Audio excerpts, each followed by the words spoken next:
যদি চান, যদি মানুষ, পশ্চিমবঙ্গের মানুষ চান, তাহলেই হবে কি বিজেপি সরকারকে আনতে হবে। তাহলে এই দুষ্কৃতি যাবে, এই দমন যাবে, এই ধর্ষণ যাবে, সব চলে যাবে। তাছাড়া কোনো উপায় নেই, কেন এতে চলেই আসছে।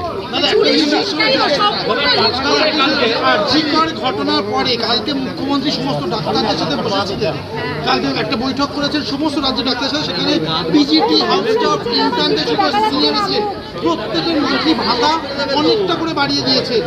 এর ফলে কি যে আন্দোলনটা যেটা সেটা কমে যেতে পারে, এই বিষয়টা আপনি কিভাবে দেখছেন?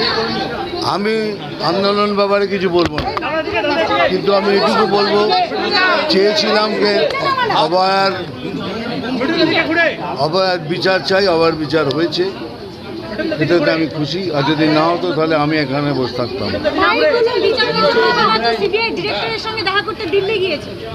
তো চান তো, যেটাই